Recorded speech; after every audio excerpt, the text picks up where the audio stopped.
তারপরে প্রশ্নটা হচ্ছে কোরআন এবং হাদিসের আলোকে মেয়েদের পর্দার শর্তগুলোর মধ্যে মুখ ঢাকা জরুরি কিনা, এই বিষয়ে আমরা আপনাদের আলোচনা করেছিলাম। হ্যাঁ, কোরআন এবং হাদিসের আলোকে মুখ ঢাকার বিষয়টি জরুরি। একটি মাসআলার মধ্যে ইখতিলাফ হয়েছে, খুব ভালো করে বুঝে নিন। সেই মাসআলাটি হচ্ছে যে মানে মুখ ঢাকার ব্যাপারে উলামায়ে কেরাম বলেছেন যদি ফিতনার আশঙ্কা হয় সমস্ত উলামায়ে কেরামের মতে মুখ ঢাকাটা ওয়াজিব। আর যদি ফিতনার আশঙ্কা না থাকে একদল উলামায়ে কেরাম বলেছেন যে মুখ ঢাকার বিষয়ে ইখতিলাফ রয়েছে, তারা বলছেন না, মুখ না ঢাকলেও পর্দা হয়ে যাবে। এই ইখতিলাফটুকু রয়েছে। এবং শেখ নাসিরুদ্দিন আলবানী রাহমাতুল্লাহ আলাইহি তার একেবারে মৃত্যু পর্যন্ত তিনি এই মাসআলায় বলে গেছেন। যদিও আহলুস সুন্নাহ সুন্নাহর অনুসারী মুহাক্কিক উলামায়ে কেরাম এই ব্যাপারে কঠিন অবস্থান নিয়ে বলেছেন যে রাসূলুল্লাহ সাল্লাল্লাহু আলাইহি ওয়াসাল্লামের মহিলা সাহাবীদের কারো আমল দ্বারা মুখ খোলা ছিল এটি প্রমাণিত হয়নি। কারো আমলের মাধ্যমে মুখ খোলা ছিল প্রমাণ হয়নি।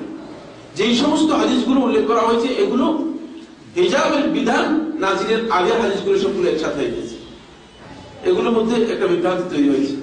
ফলে মানে শেখ নাসিরুদ্দিন আলবানী রাহমাতুল্লাহ আলাইহি যে মাসআলাটি বলেছিলেন, শেখ রাহমাতুল্লাহ আলাইহিকে সম্মান জানিয়ে এই কথা আমি বলতে চাই যে এই মাসআলার মধ্যে ইখতিলাফ রয়েছে, কিন্তু সমস্ত উলামায়ে কেরামের ঐক্যমতে এই ইখতিলাফ উঠে গিয়েছে। সেই ঐক্যটা কি? সেটা হলো ফিতনা হলে কিন্তু মুখ ঢাকবে। এবার আমি আপনাকে বলি, ফিতনা হবে না কখনো, বরং ফিতনার মহাসম্ভাবনা রয়েছে। শুধু সম্ভাবনা বলে চলবে না, ফিতনার মহাসম্ভাবনা রয়েছে। একজন সুন্দরী মহিলা, একজন মহিলা নারী যখন তিনি মানে পর্দা না করে মুখ খুলে বেরিয়ে আসবেন, তখন আপনি রাস্তায় বের হওয়ার পরে রিকশাওয়ালা থেকে আরম্ভ করে রাস্তার কুকুর টুকুর যা আছে সবাই বারবার তাকাবেন।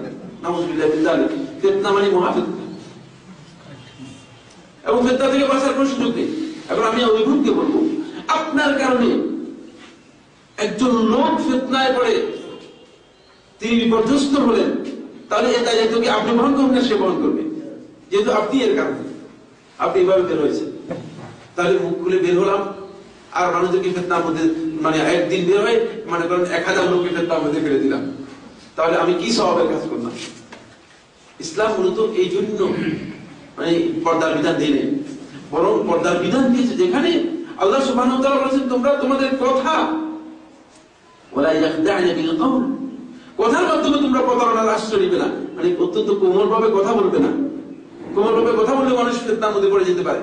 যেখানে আপনার আওয়াজকে পর্যন্ত কোমলতার কথা বলা হচ্ছে, কোমল ভাবে কথা বলবেন না, সেখানে আপনি মানে মুখ খুলে বেরিয়ে চলে গেলেন। যেখানে আপনার পায়ের কথা বলা হচ্ছে যে আপনার পা মানে কি হবে না, পা ঢেকে রাখতে হবে, পা আপনার ঢেকে রাখতে হবে, সেখানে পা ঢাকার কথা বলে ইসলাম বলছে মুখ খুলে চলে যাবেন। এটি আসলে ইসলামের বিধান নয়। এবং এই বিষয়ে বিস্তারিত শেখ বিন বাজ রাহমাতুল্লাহ তার কিতাবের মধ্যে আলোচনা করেছে, কারণ এটা ফিতনার একেবারে মহাশঙ্কা রয়েছে। ফিতনা থেকে বাঁচার কোনো পথ নেই। এই সেক্ষেত্রে আমাদের উচিত হবে যেটা, সেটা হলো যথাসম্ভব হ্যাঁ, এটি হতে পারে যে শেখ মানে মোহাম্মদ নাসিরুদ্দিন আলবানী রাহমাতুল্লাহ আলাইহি সেই যুগ যদি ফিরে আসে, যে যুগে মানুষ ফিতনার মধ্যে পড়বে না, মানুষ সব যদি শেখ আলবানী রাহমাতুল্লাহ আলাইহি হয়ে যায়, তাহলে এই মাসআলা হয়তো হতেও পারে। বুঝে আসছে কিনা? কিন্তু সেই যুগ তো আর এখানে ফিরে আসা কঠিন, কারণ এখানে তো এখন ফিতনার যুগ, ফিতনার ভয়াবহ যুগ। সুতরাং এই ক্ষেত্রে যথেষ্ট সতর্কতা অবলম্বন করা উচিত, যেহেতু ইসলামী শরীয়তের মধ্যে এটাকে নিষেধ করা হয়েছে। এবং আপনি যদি কোরআনের সূরা আন-নূর 30 এবং 31 নম্বর আয়াত পড়েন, তাহলে আপনার কাছে স্পষ্ট হয়ে যাবে। এখানে আল্লাহ রাব্বুল আলামিন স্পষ্ট করে বলে দিয়েছেন, কিছুই বাকি রেখে দেন। কোরআনের মধ্যে একেবারে স্পষ্ট বক্তব্য যে আপনি কোন অবস্থাতেই সৌন্দর্যের বহিঃপ্রকাশ ঘটাতে পারবেন না। তাই মুখ মানে মুখ খোলা রাখা এটা সৌন্দর্যের বহিঃপ্রকাশ নাকি সৌন্দর্যের বহিঃপ্রকাশ নয়? মানে মুখটাকে সৌন্দর্যের বাইরে নিয়ে গেছে কিভাবে? এটা সমস্ত উম্মার ঐক্যমতে, উম্মার সমস্ত লোকের, এমনকি শেখ নাসিরুদ্দিন আলবানী রাহমাতুল্লাহর ঐক্যমতেও এটি হচ্ছে মহিলাদের বা নারীদের সৌন্দর্যের একটি বিষয়। সুতরাং এই বিষয়ে আসলে ইখতিলাফ নেই। ইখতিলাফ তৈরি হয়েছে আমাদের কারণে। আমরা ইখতিলাফ দুই-তিনটা বিষয়কে একসাথে করে ইখতিলাফ তৈরি করেছি, কারণ ফিতনার বিষয়টি ঐক্যমত হয়ে যাওয়ার কারণে উলামায়ে কেরামের মধ্যে আসলে ইখতিলাফ নেই। কারণ এখন ফিতনার যুগ।